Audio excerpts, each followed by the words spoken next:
আজ 25শে বৈশাখ।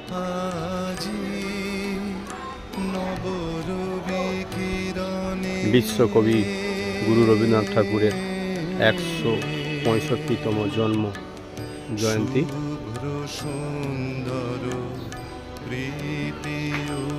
বারোশো 1868 সালে আজকের এই দিনে কবিগুরু রবীন্দ্রনাথ ঠাকুর আমাদের আলোর দিশা দেখিয়ে আবির্ভূত হয়েছিলেন। আজকের এই দিনে বিশ্বকবি রবীন্দ্রনাথ ঠাকুরের 165তম জন্মজয়ন্তী উদযাপন বিভিন্ন স্কুল, কলেজ, বিদ্যালয় এবং বিভিন্ন প্রেক্ষাপটে আমরা উদযাপন করছি। এই মহান ব্যক্তি, ওনার প্রতি শ্রদ্ধা, স্যালুট, প্রণাম জানাই।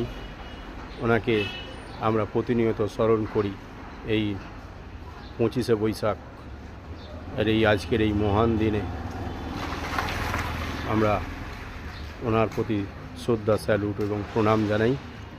আগামী দিন ওনাদেরকে ফলো করে আমরা এগিয়ে চলব।